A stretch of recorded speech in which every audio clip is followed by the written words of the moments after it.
It is a beautiful day to go ahead and win some fantasy football drafts, as we do pretty much every single day. We're going to go ahead and hop in the largest tournament on planet Earth, the largest fantasy football tournament, that is Best Ball Mania, 20-second timer.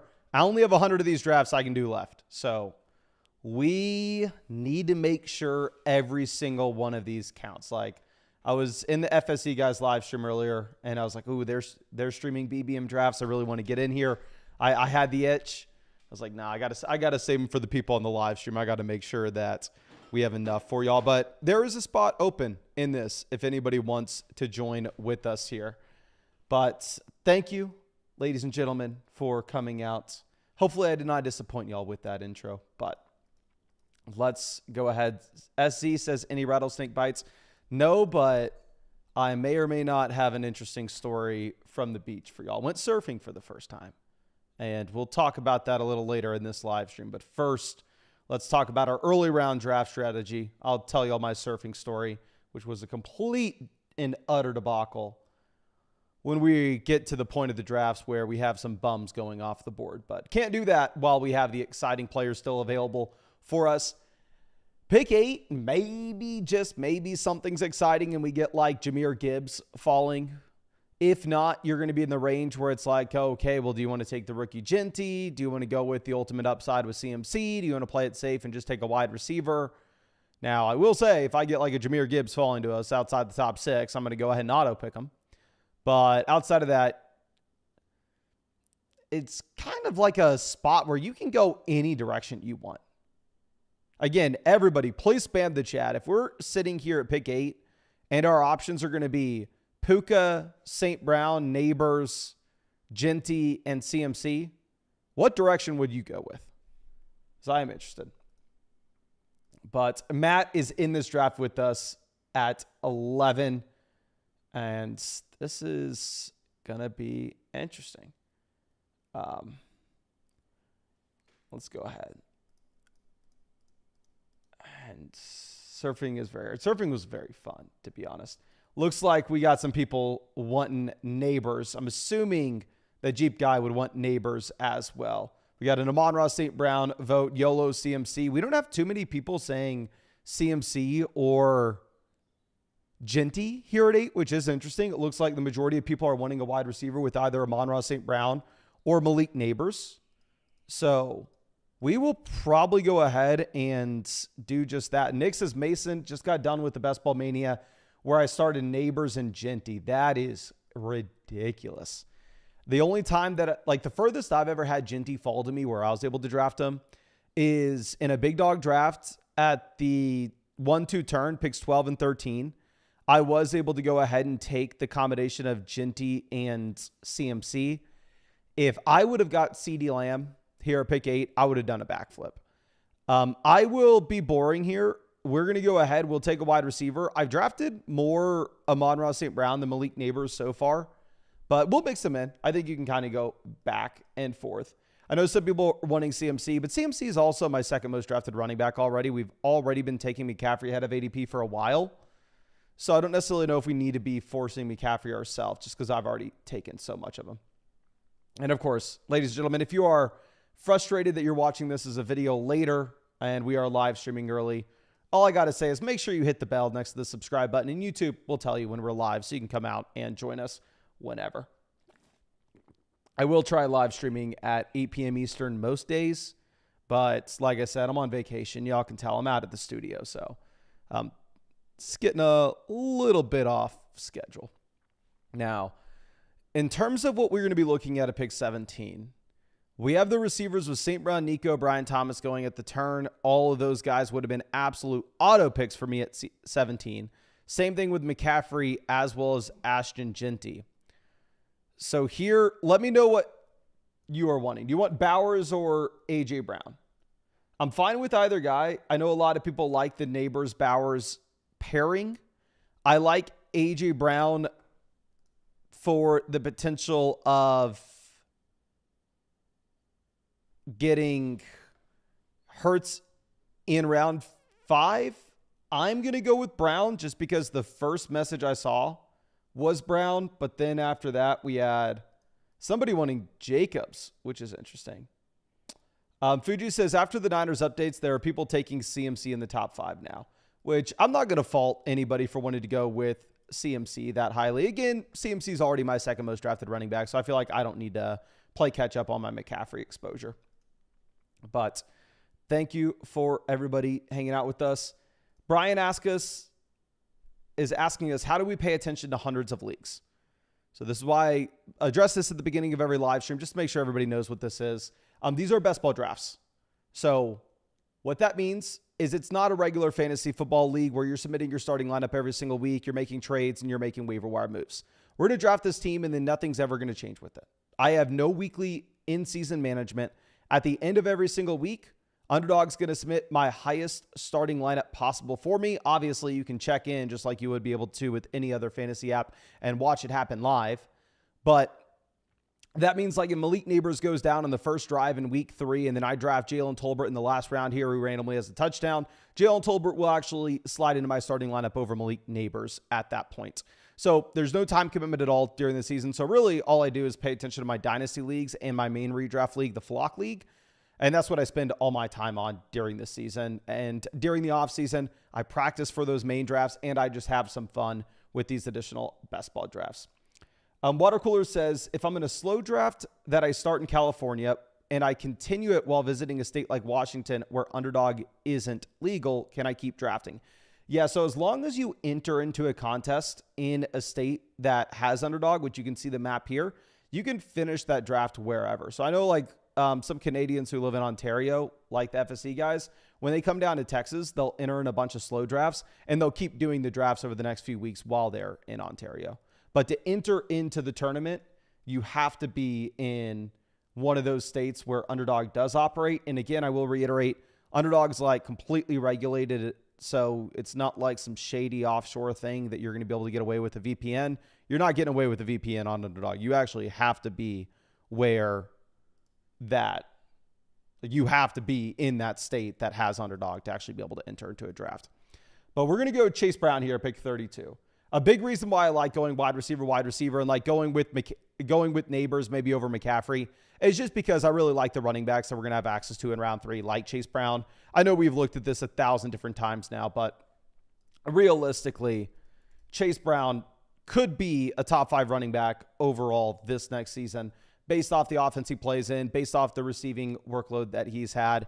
I mean, if you look at the second half of the year, once Zach Moss went down, Chase Brown gives you 26, 22, 19, 19, 24, 26, 13, 13 fantasy points. Every single one of those weeks, he plays over 80% of the snaps.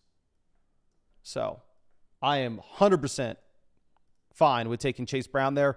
And we're going to get an elite level quarterback with Josh Allen at pick 41. So I know that maybe I'm not super excited to take either Lamar or Josh Allen typically when we draft A.J. Brown in the second round. And the reason for that is typically I'm hoping that we get Jalen Hurts making it to us in the 5th. But Josh Allen at pick 41 is just simply too good to pass up on. Like, we just have to take him, to be honest. But thank you for everybody coming out. And I will reiterate, of course, I know we were talking about what Underdog is earlier. But if you wanted to join a draft with us on Underdog or do a draft yourself, if you're new, definitely do like the $5 drafts, do the $3 drafts. Do not immediately opt in a $25 one. But you can find that link to Underdog Fantasy in the description and comment section. And if you use promo code FLOCK, you will get that 50% deposit bonus up to $1,000. Plus, you'll get my 2025 fantasy football rankings and draft guide cheat sheets for Sleeper, ESPN, Yahoo, et cetera, et cetera, et cetera. And you can find that link in the description comment section or the QR code on the screen. But regardless, use code FLOCK if you want all those bonuses. Okay. Yeah, Allen has to be an auto pick there. And for us to get Allen at 41 and Chase Brown at 32 does make me feel good about our decision to pass on the elite tight end with Bowers in the second round. Just that way we're not too far behind out wide receiver. And obviously it makes me feel even better about the Josh Allen pick. The Jalen Hurts goes at pick 51 anyway, so we wanted to have got Hurts regardless. So let's move this down. Dan Bruce on the clock. Harvey goes pick 53. I'm unsure if y'all saw this. Let me pull this up for you. But you actually had a very interesting blurb for a running back that I've drafted a lot of. We're going to get Zay Flowers. I'm sure that the Lamar teams may be a little bit disappointed that we're going to get Flowers at 56. But regardless, let me show you all this real quick. Former Chargers starting running back J.K. Dobbins is headed to Denver tonight to have dinner with coaches and visit the Broncos facility Thursday. The dynamic Dobbins, who had 1,000 yards from scrimmage and 9 touchdowns in 2024, could now land with an AFC West contender. Now, if J.K. Dobbins signs with the Denver Broncos, who would I rather have in fantasy, R.J. Harvey or J.K. Dobbins? R.J. Harvey by a country mile. R.J. Harvey, and it's not even remotely close, he would most likely be the starting running back and most likely take the vast majority of the points. However, let's all be on the same page. If J.K. Dobbins does end up a Denver Bronco, then at that point, you have to move R.J. Harvey down these rankings. R.J. Harvey looks probably more like Trevion Henderson than he does Amari Hampton.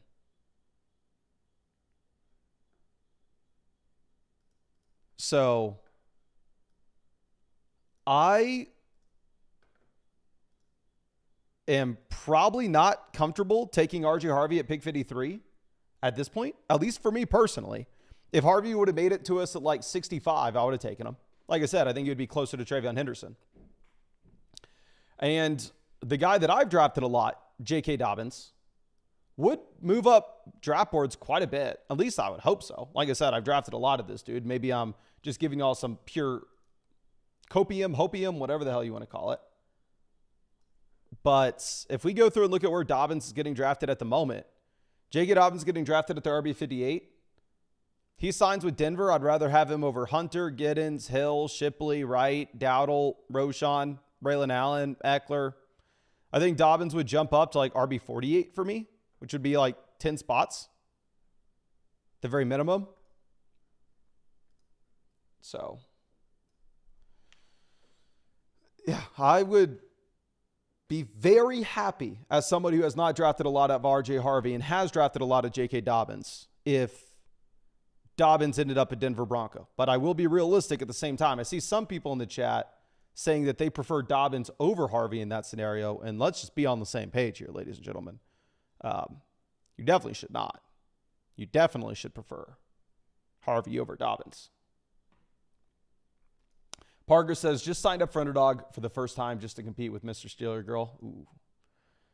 You versus me, 1v1 fantasy draft. Winner gets your girlfriend officially.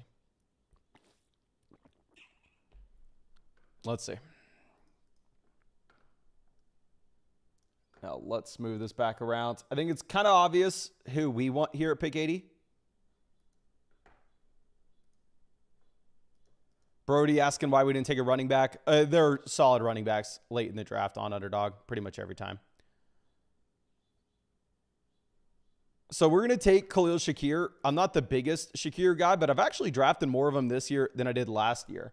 I think one thing that you can look at from last season that may change in 2025 is while Josh Allen obviously had a great year, especially from a fantasy perspective, if you're looking at the rushing touchdowns in Buffalo, they seem extremely unsustainable.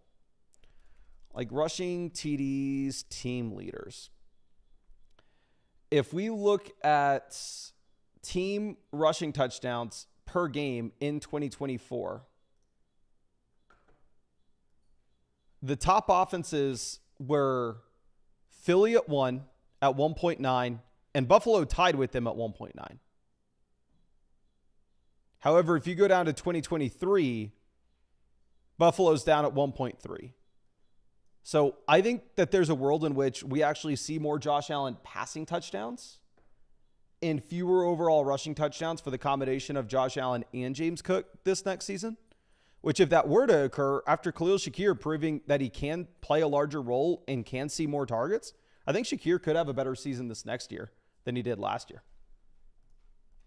King Rube says, I feel like you've taken a decent amount of Harvey. I will show you exactly how much Harvey I've taken versus. And we're going to be completely fine playing catch up at running back here with Aaron Jones, right? Our only running back up until this point has been Chase Brown. We're in a really good spot at wide receiver. So now, wide receiver, we have Malik Neighbors, A.J. Brown, Zay Flowers, Chris Olave, Khalil Shakir. Quarterback, we have the elite option with Josh Allen stacked up with Shakir. And running back, we have Chase Brown and Aaron Jones. Let me figure out how many. Ooh, I want to show you all the pick'ems that I made too, because there's actually something interesting going on with pick'ems on Underdog at the moment. I have 7% RJ Harvey, so more than I expected. And I have 8% J.K. Dobbins, so less than I expected. So never mind, I only have slightly more Dobbins than I do Harvey. Okay. Xplash says, Mason, when can I expect you to look at my trade review? If you tell me what your name is on Flock Fantasy and you are in this live stream right now and you have a Dynasty trade review waiting for me, just let me know your name and I'll go ahead and look at that for you right this second. Okay. Vadim says, how many drafts have you won? I think I've completed 121 drafts so far this year. So out of my 121 drafts, how many would I estimate that I have won? Probably about 121 of them. That would be my guess so far. Okay, let's look this up for Brandon Wilkins. I'm just going to pull up your trade right now, and then I'll mark it complete if you see this in the live stream at the moment. I probably actually won't send you anything on the site, but I can at least check it out for you. And I mean, if you can see it here, that's fine. So we're looking at Brandon. Okay. This is a massive trade. Okay. Give me a second to look at this before I put it on the screen.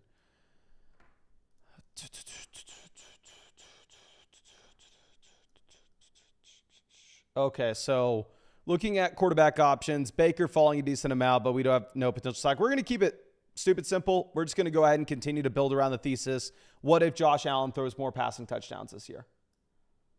And if that happens, us taking Keon Coleman may not be the worst thing in the world. I definitely prefer the quarterback values. Like, we have no Baker stack. We have no Purdy stack. We have Josh Allen. We're already built for Allen to be just an insane option. Okay, so this is the Dynasty trade that we are looking at. This is a 2-quarterback, 8-team league. Can you confirm for me that this is an 8-team league, my guy? Because if so, we're for sure going to be just leaning heavily towards the best option in the deal. And that first-round pick's obviously more valuable in an 8-team league because it can't be the 109 through 112. And that much more likely to be the 101 or 102. Okay, 8-team league. Good to know.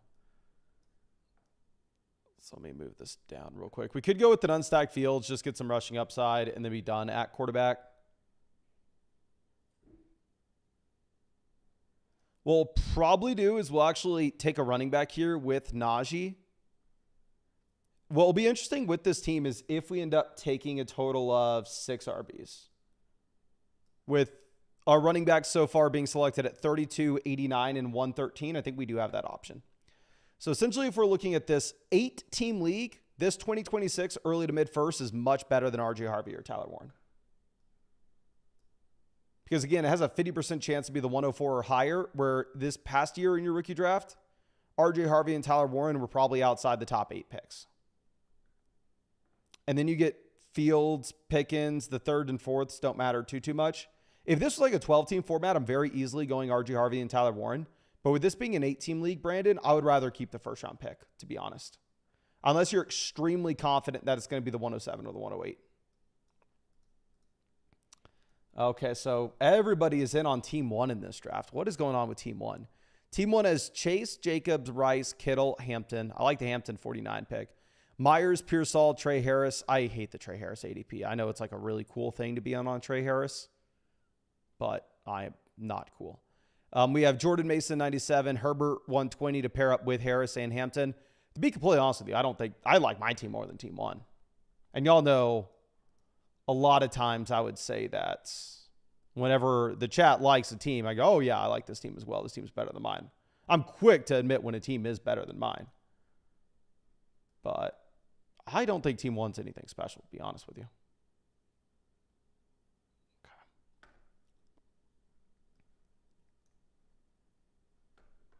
So Stevenson off the board, 123.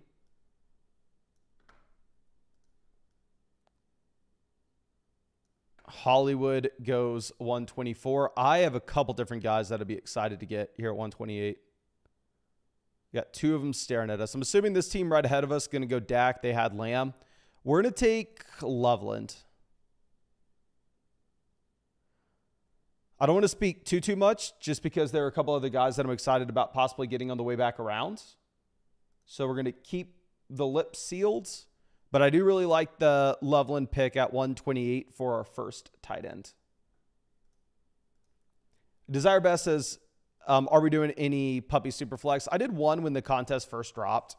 I'm just not a big superflex best ball guy, which is funny because I played superflex exclusively, at least I still do, in Dynasty. I only play in superflex leagues, and I've had since 2017.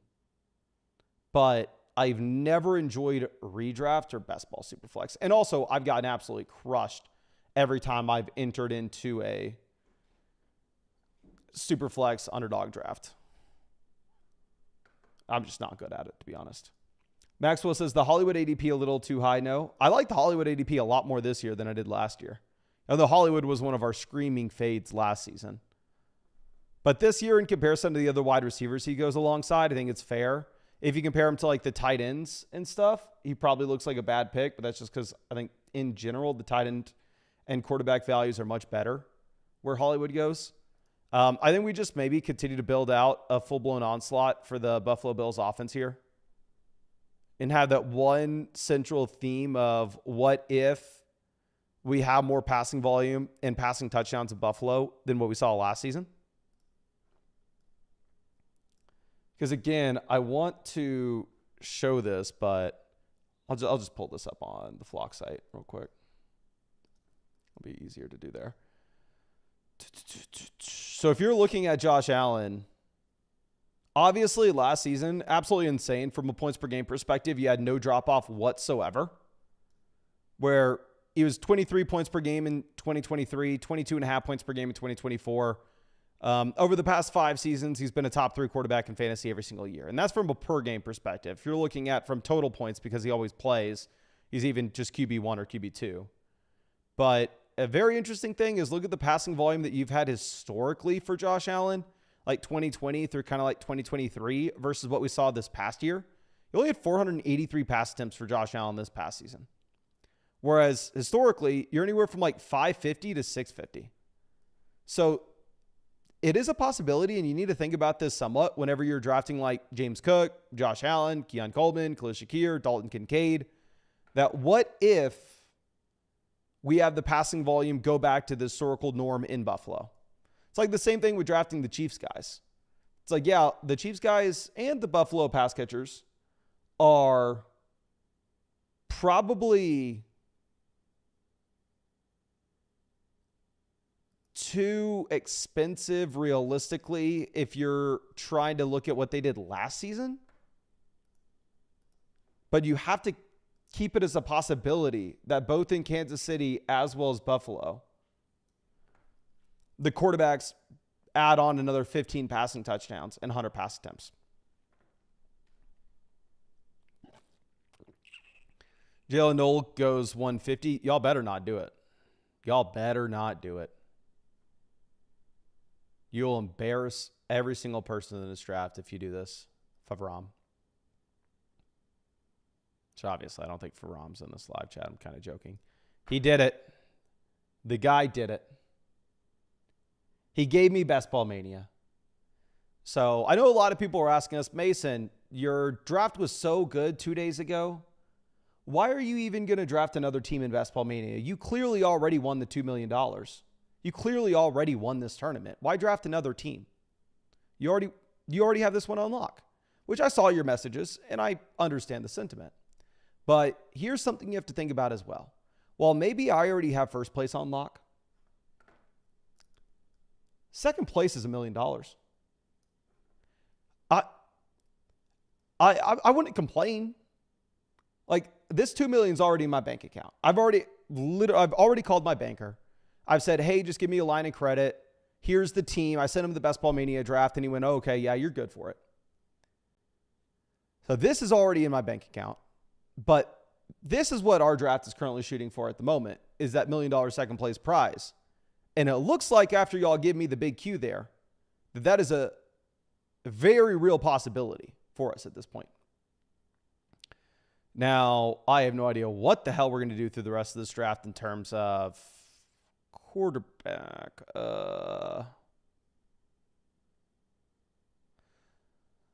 We're to take Bryce Young. Honestly, maybe we should have taken McCarthy in the last round. We should have taken McCarthy in the last round and paired him with Aaron Jones. I just kind of wanted to make the Quentin Johnston joke. We'll take Young. We'll just use his points, hopefully, for the advancement. Realistically, when this team's built around Josh Allen, Khalil Shakir, Keon Coleman, Dalton Kincaid, weeks 15 through 17, we're probably having to use Josh Allen every week regardless. So I don't necessarily know if our second quarterback is going to matter too much. Now, obviously, I'd prefer to have that second quarterback stacked up if we could. But if we're looking at like late round stacking options for Young, Stafford, Geno, none of these guys really correlate with what we have now. If we're looking at wide receivers that we could take in rounds like 17, 18, or tight ends, Bryce Young gives us a couple options. We can get Tavion Sanders. We can get Jalen Coker. So if I had to like go with an unstacked second quarterback here in like rounds 14, 15, I think we can throw a dart at Bryce Young. Okay. Lil Wayne says, I'm going to max out my credit card to ensure Mason doesn't win BBM. That's a really bad idea because your mission's already been failed, my friend. If I won first and just the way the math works out, if I won first and second place in Best Ball Mania the same season, I would, if I were one of y'all, I'd be screaming rigged. Like that would be, it's statistically impossible for somebody to win first and second place in Best Ball Mania. We're going to just take Dowdle at 176. Maybe we should go ahead and reach on J.K. Dobbins. Because, again, I do want to reiterate that if Dobbins signs in Denver, he's the best running back in this range. Now, obviously, who knows if that ends up happening. And it's going to be really interesting to see what we do in round 17 and rounds 18. We know we're not drafting another quarterback. We're done with only two quarterbacks with Josh Allen or Bryce Young. We picked 41 and 161 on them. Wide receiver, we have Neighbors, A.J. Brown, Zay Flowers, Olave, Shakir, Keon Coleman, Quentin Johnston. Running back, we have Chase Brown, Aaron Jones, Najee Harris, Rico Dowdle. And tight end, we have Loveland and Kincaid. So this could be a team in which we take 3 tight ends, 6 running backs, and 7 receivers. It could be.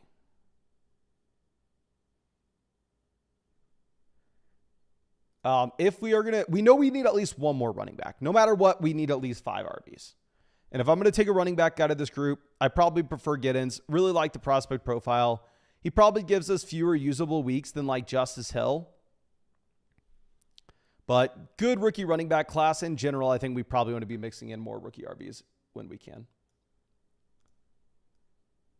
And yeah, I like this team. Let me just really think if we need an 8th receiver here. So we have Neighbors, A.J. Brown, Flowers, Olave, Shakir, Keon, and the big Q. So we have wide receivers rounds 1, 2, 5, 6, 7, 9, and 13. So we had 6 receivers within the first 9 rounds, including 2 receivers in the first 2. So if that's the case, I'm probably not going to do so. Matt says, Mason, thoughts on my squad at 11. Let's check out Matt's squad. St. Brown, Worthy, Ridley, Godwin, Downs, Bateman at receiver. Pat Bryant, DeAndre Hopkins, and some bums later. I'm assuming this is a Lamar team. Yeah, we have Lamar. So we have a Baltimore onslaught with Lamar, Henry. I don't know if I love correlating Lamar and Henry just because Henry won't catch the ball out of the backfield. But then Bateman, Andrews. So we essentially have the entire Baltimore Ravens team. I like the McCarthy pick at 155. Even if you have McCarthy unstacked, just because it's such a screaming ADP value, that's going to be very unique. And at the same time, I mean, we're kind of doing the same thing with Bryce Young here where we don't really have much correlation ourselves, but we're built around the Bills onslaught. So if your thesis is you're going to use Lamar in weeks 15, 16, 17 anyway, like McCarthy can just help you get that advancement. Lil Wayne says, is this a good class for running back or wide receiver for Dynasty? This is a bad wide receiver class, and this is a good running back class. This is the best running back class we've had in a very long time. Jalen Coker goes 198. Crap. Did Tavion Sanders already go? Yeah, I think he did. Yeah, Tavion Sanders already went. We'll take Justice Hill as our 6th RB here at pick 200. Again, we passed on him in round 16, but it is what it is. Now, running back, we have Chase Brown, Aaron Jones, Najee, Dowdle, DJ Giddens, and Justice Hill. Now, we just need to figure out tight end. We have Loveland and Kincaid. So we go tight end in rounds 11 and 12. I think we pull the trigger on the 3rd tight end. I think it for sure increases our odds at advancing this team. The tough part may be with only 7 receivers, maybe we have a slightly lower ceiling for weeks 15, 16, 17, which obviously is a massive concern in underdog drafts. But I mean, if we're sitting with Neighbors, AJ Brown, we could have 2 anchors and then cycle through the Buffalo guys because we're going to need the Josh Allen spike weeks anyway. And then a random usable week from Flowers, Olave, or the big Q. And we take 6 running backs. So I think we could get a running back usable week in the flex.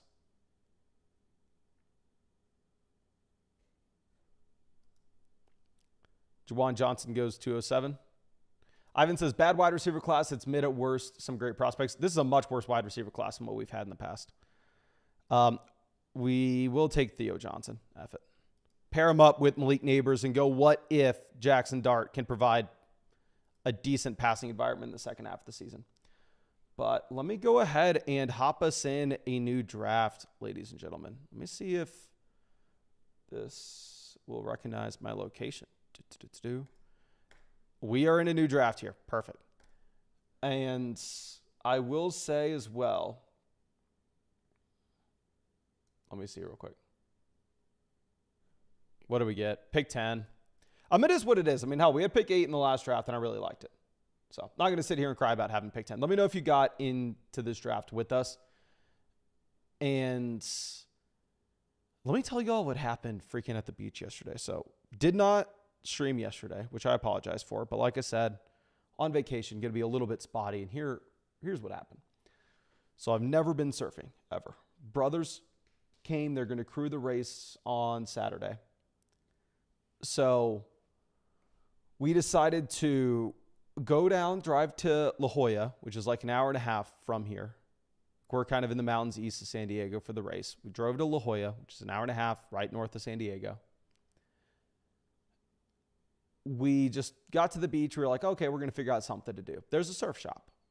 So we go, okay, well, we'll surf. Went and grabbed, okay, first off, surfing rentals, way cheaper than I thought. They rented us wetsuits, 3 wetsuits, 3 surfboards for 2 hours. And it was like $67, which I was like, that's a pretty damn good deal. I thought that was going to be a lot more expensive. But none of us had ever been surfing before. I've been like boogie boarding.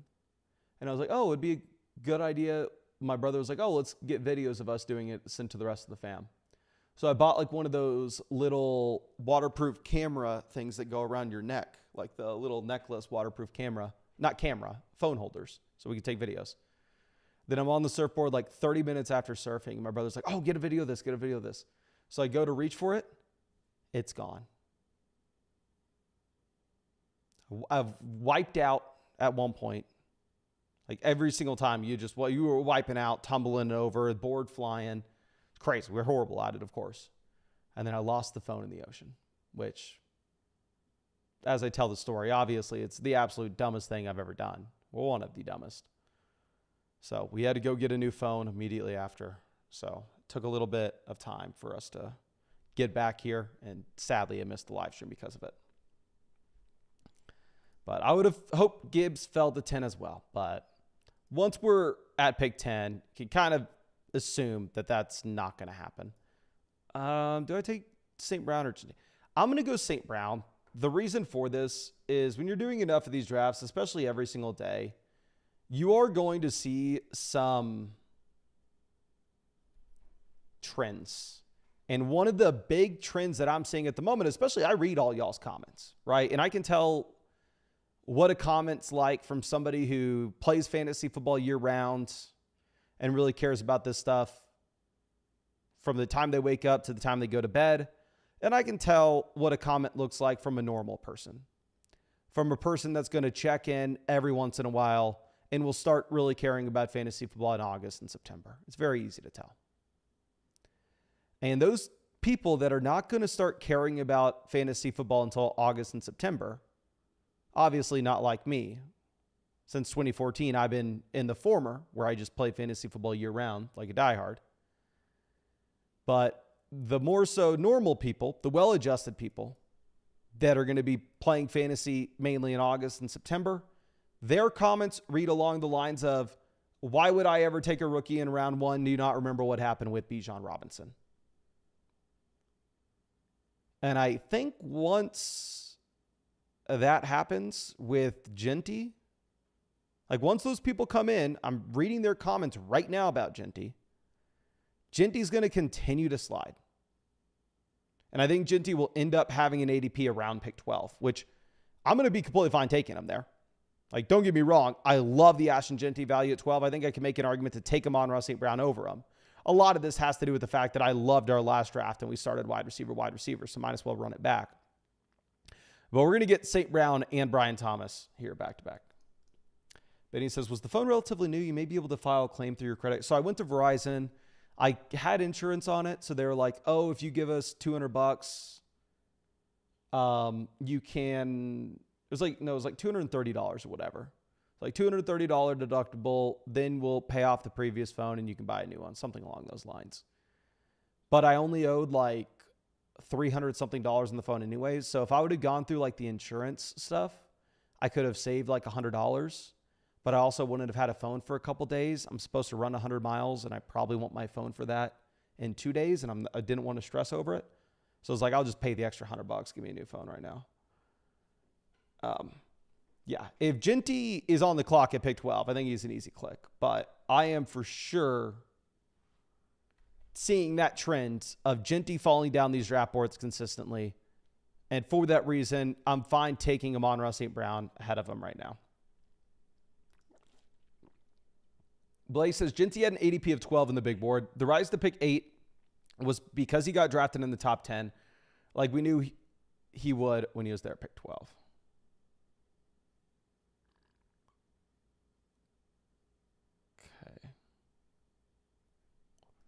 Alcoholic Saints fan says, hit him with the gritty, making the most disgusting team possible. Well, I mean, if you look at this, right, Derrick Henry and Jonathan Taylor. Derrick Henry's always an early second-round pick, and Jonathan Taylor's always a late second-round pick.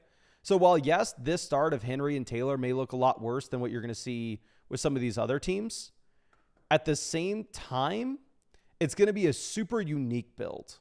Like, there are going to be very, very few teams in this tournament with Derrick Henry and Jonathan Taylor. So, like, this team at 11, I'm sure they're thinking, yeah, I'm maybe going with a suboptimal start with Derrick Henry and Jonathan Taylor. But at the same time,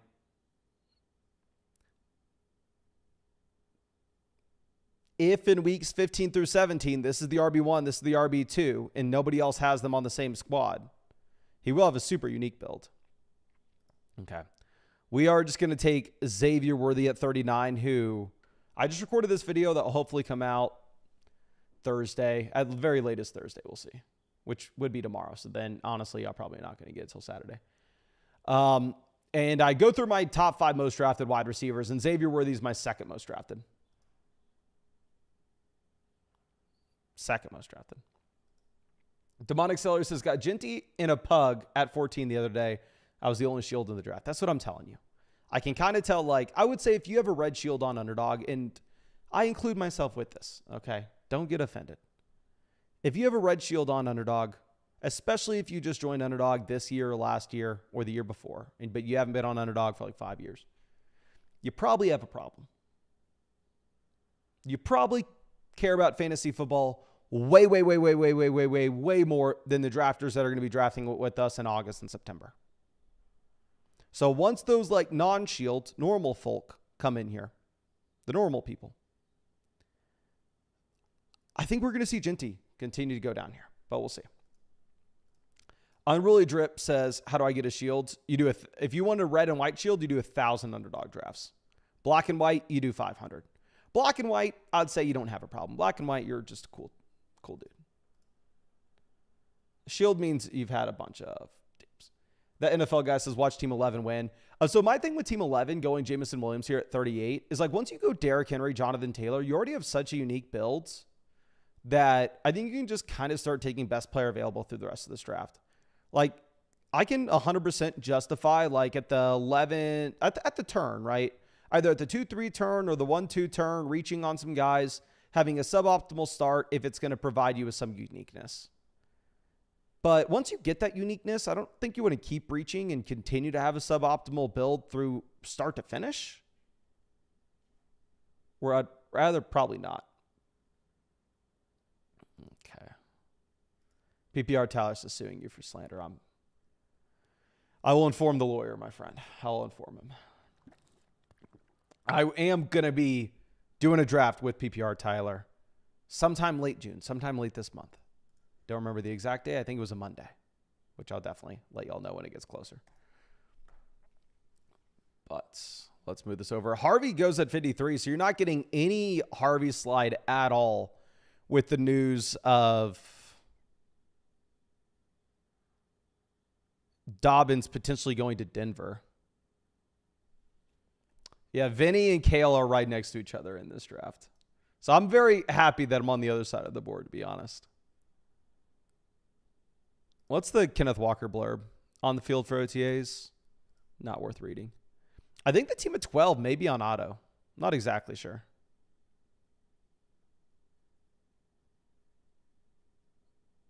I was hoping the team in front of us was going to auto Burrow. That'd be exciting.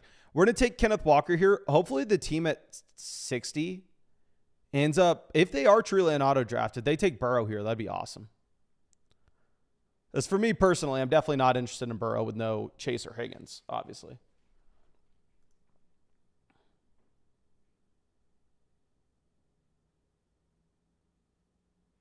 Sar says, this is my 4th year on Underdog. Started off with code FLOCK and $35. Still playing off that $35, but haven't gotten a shield yet. Well, oh, hey, real quick. Let me show you all this.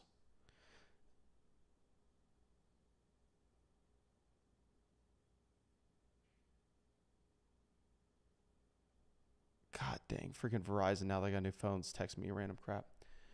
Never mind. They are not on auto. They decided to pass on Burrow. Do we just take the old running back with Kamara and keep moving?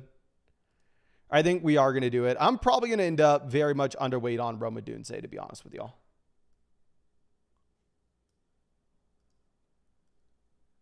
Again, I think that there are reasons to be nervous about Rome at his current price tag. But let me show y'all the Underdog pickups. Has anybody here been doing the extender with Underdog? Let me show you all this now, just because I can't guarantee I'll stream tomorrow. I'm going to try my best. But before the game. So make sure y'all do the extender before the game tomorrow. I think it's a $5 minimum on Underdog. I wish I would have been doing this the entire time. I didn't really see how the math worked out at the very beginning, but it actually does look very interesting.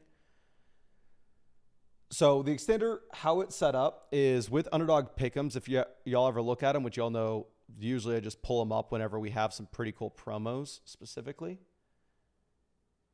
is you will get a 40% boosted payout for the game 1. And then every game that goes on, that payout for your next pick'em goes up by 10%. So game 2, it's 50%. Game 3, it's 60%. Game 4, it's 70%.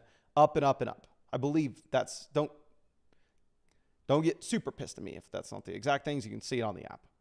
But this is the pick'em that I'm going with. The FSE guys had some really good reasoning behind it. I don't know a ton about pick'ems, but if y'all wanted to tell us on that, definitely take advantage of the extender. That's like the big promo that they're doing on Underdog for the NBA Finals. And based on the way the math checks out, it actually looks like a really good idea to enter in as many as you can. Which I think you can only use it once per game. So you can only do it one every game. I actually entered in 2 picks because I had an additional 50% profit boost token, but I don't know if y'all have that. But if y'all have that, y'all definitely have the 40%, which y'all should use. So we already have 3 running backs. We only have 3 receivers. So we're going to pull the trigger on the 4th receiver with Jaden Reed. And also, if we're going to be looking at the team setup so far, since we passed on the elite QB, we definitely need to be putting ourselves in a spot in which we have some quarterback options later, which at this point, I mean, we are sitting with Goff, Lawrence, Mahomes, which Mahomes goes to pick 73. So sorry. We only have Goff, Lawrence, and now Jordan Love as options. And then Baker, Kyler, not really in play for us. We'll take Pacheco and just keep it boring. But we'll have multiple pieces of that Chiefs offense, at least, which, in my opinion, is a very good idea. That NFL guy says he loves the Jaden Reed ADP. I actually don't love the Jaden Reed ADP, to be honest with you. Nick says he is maxed only $5 on Underdog Pick'ems. Well, Underdog knows that I'm a fish with Pick'ems, so I'm not maxed at all. That Pick'em that I got a 50% profit boost, I like so much, I actually did $100 on it. But I would not recommend. Alcohol Saints fan says, how do you feel about Pacheco? I have 0% of him, have a tough time clicking. I'll tell you how much Pacheco I have. One thing I'll be interested, if you are a Pacheco hater, which if you have 0%, you hate Pacheco for sure. What running back do you think leads the Chiefs backfield in touches this next year? I have 8% Pacheco, so I'm right in line with the market on Pacheco at the moment. And I have 4% Kareem Hunt. And then I've drafted Smith in 1 puppy draft, so technically slightly under 1%.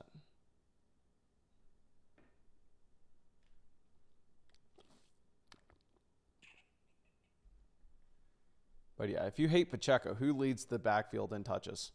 Because in general, getting like the running back that leads Kansas City in total touches at pick 87 does not feel like a bad thing.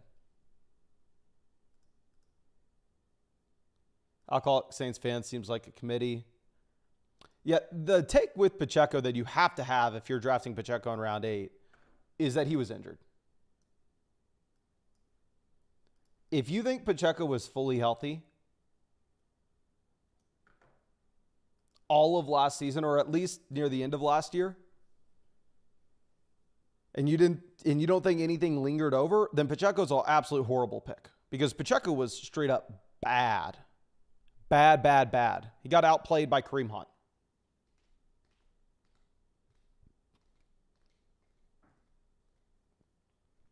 Luther Burden goes 102. Keon Coleman goes 103. We weren't going to be looking at Keon here anyway. Caleb goes 104. If we were to take a running back, we can't take a 5th. I mean, we can't take a 6th. Like if we take a running back, we're done at RB.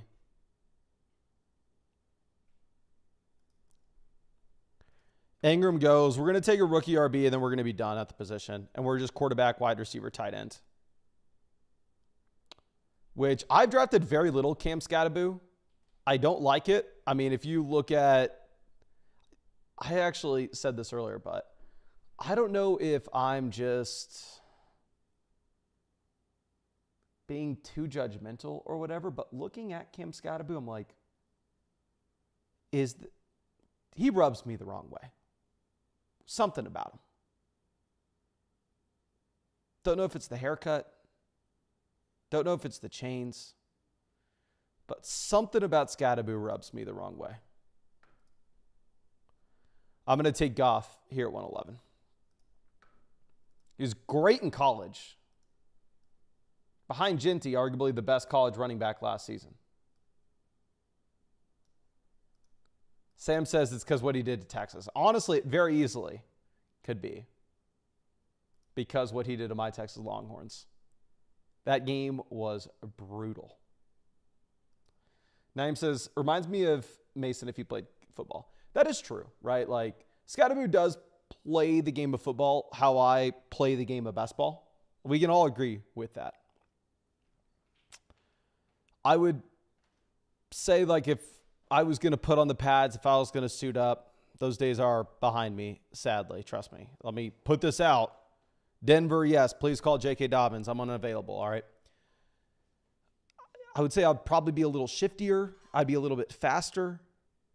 Power, breaking tackles ability, receiving out of the backfield, all identical between the two of us. Don't get me wrong. But yeah, that clip of him not knowing who Calvin Johnson was while looking at a picture of him. Like that clip, watching him like with like NFL rookie events and then like watching that, I'm like, something about this dude just rubs me the wrong way. And then also, I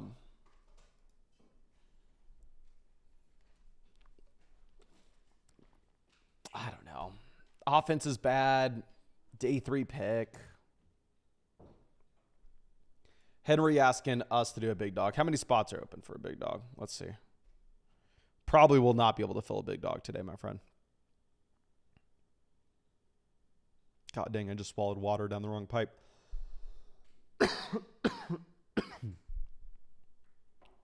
R. Hacko says, Giants fan here. That clip made me cringe. Yeah. It's like every time I see a clip of him, I'm like, I like this dude a little bit less. Okay, we're hoping running backs go. We only have 4 receivers. Now, we have St. Brown, Brian Thomas, Xavier Worthy, Jaden Reed. So it seems like a very similar build to what we usually have. We go with the hammer at wide receiver very early, and then we kind of ignore the position through the rest of the draft, it seems. But no matter what, I cannot take another running back through the rest of this draft. We are only QB, wide receiver, tight end.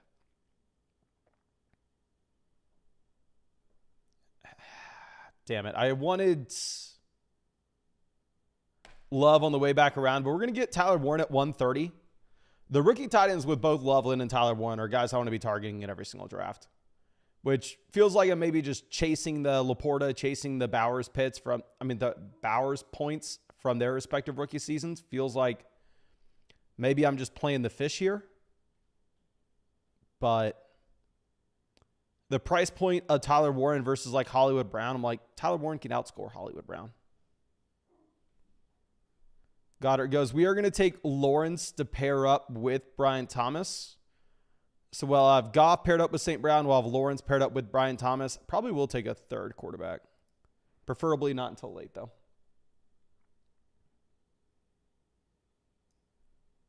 Okay. Let's see this. We have St. Brown, Brian Thomas, Worthy, Jaden Reed at wide receiver. Running back, we have Kyron, Walker, Kamara, Pacheco, Scadaboo. Quarterback, we have Goff and Lawrence. And then tight end, we have Tyler Warren. Cameron says, need 2 people for a $10 weekly winners draft, 30-second clock. Been waiting for 10 years, it seems. If anybody wants to hop in that, you can do it. I'm not. Okay.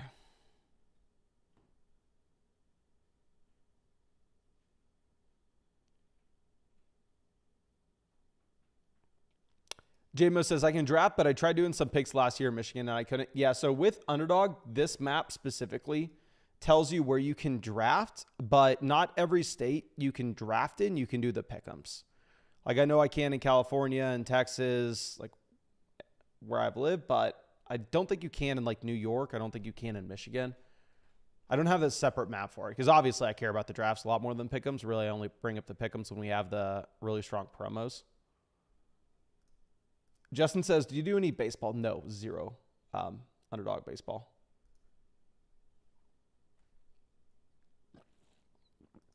Alcoholic Saints fan says, this seems like a Tyler Shuck, Jawan Johnson lead sack team. It seems like you maybe started drinking a little early, my friend. Yeah, you can't do the pick'ems in New York. I think the draft's gone well. Now, Pitts likely both off. The difficult part of this draft specifically is going to be I probably want a third quarterback. I probably want a third tight end. We're not that strong at wide receiver, despite taking both St. Brown, Brian Thomas. So it does seem like we may be in a little bit of no man's land here.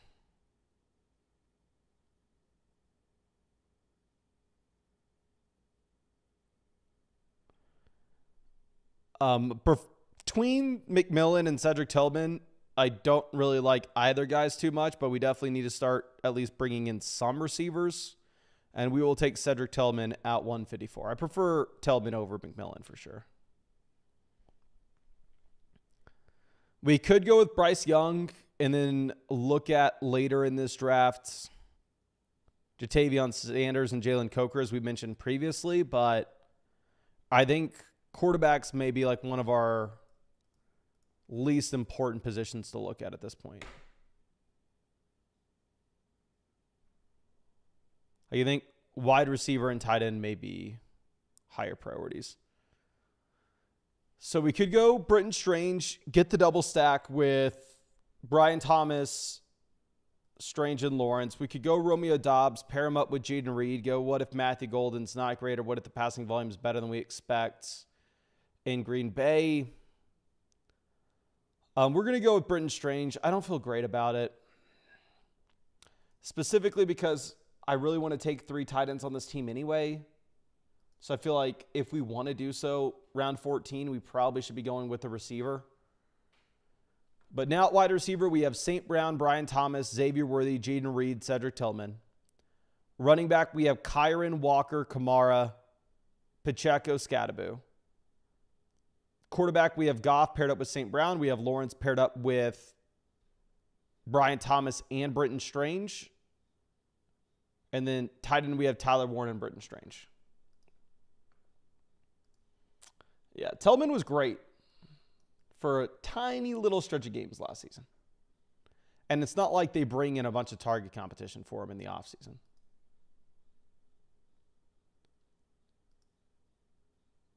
Yeah, I think that the issue that we had here was, I don't know, I think like maybe Pacheco instead of Cup, Kamara instead of Rome, Walker instead of Addison. Maybe we should, like, I'm not taking Mike Evans over Kyron Williams. One of these running backs, we should have pivoted elsewhere. One of these running backs, we should have gone with a wide receiver. Now, I don't necessarily know like what wide receiver I want over the running back we took in this range. If I had to swap one, maybe it'd be Pacheco and Cup.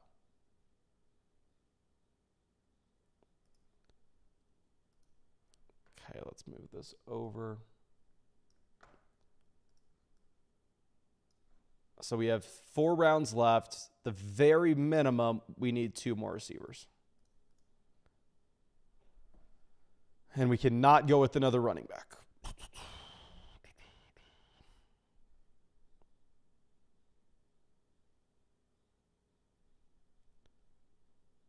What's funny about this is if you're looking at the quarterbacks available, you can say, oh, take an unstacked Geno and then just hope he advances and we use Goff and Lawrence. But it's like, oh, Geno's a week 8 bye. I don't necessarily know if I want to take 3 quarterbacks that share the same bye week and sacrifice the 20 points in weeks 1 through 14. But then you go, oh, what's my alternative? Darnold also is week 8 bye. Or you go with Jackson Dark or Tyler Shuck. We'll just take Geno. We're going to sacrifice the 20 points in weeks 1 through 14, hopefully to optimize for the final 3 weeks. Schultz goes 181. Adonai Mitchell off, and we will take Demario Douglas at 183 to continue to try to play catch-up at receiver.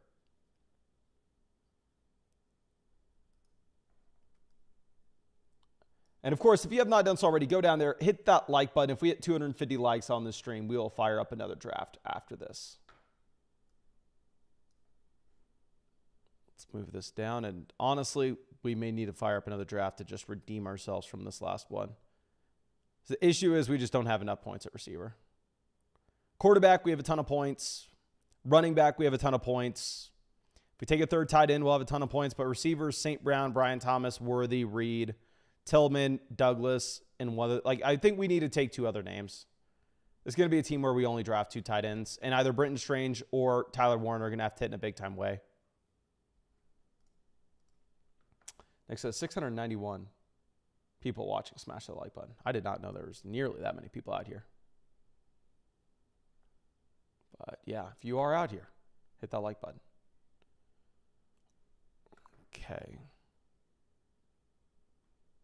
Noah asking how Team 6 is looking. Let's check this.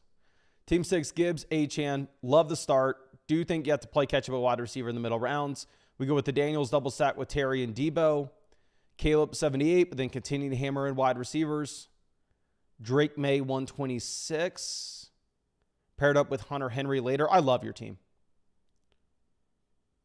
Yeah, I really like that squad. I think your team is better than mine.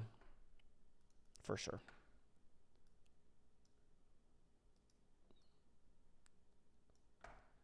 Okay, we need to figure out, again, if we are grabbing 2 receivers or 1 wide receiver and 1 tight end.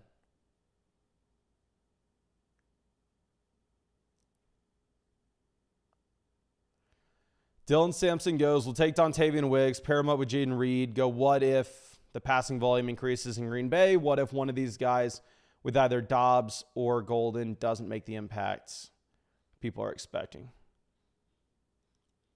Or what if Jaden Reed gets traded to a good situation like Denver, and then both Reed and Wiggs bump up with expectations?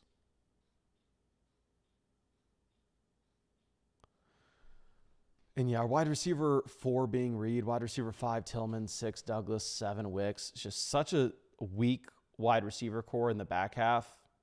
Even if we have the hammers at the top, I think we still probably got to go 8.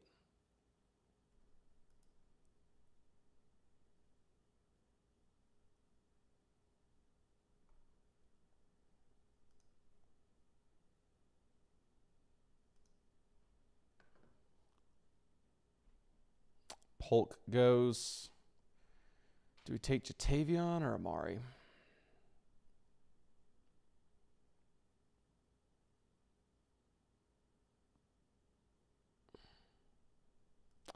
We're going to go Amari Cooper. Tyler Warren, Britton Strange. You better come through for us. You better come through. But looks like it's going to be an early stream today. Hopefully I can stream for y'all tomorrow. Definitely not doing Friday. And hopefully I can do Saturday. Just depends how I feel after the race. But again, ladies and gentlemen, really do appreciate you hanging out with me.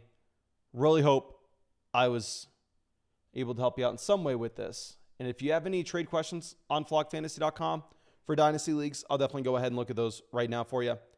But thanks so much for hanging out with me. Really do appreciate you. And really hope we get to see you out in the next live stream, which hopefully is tomorrow.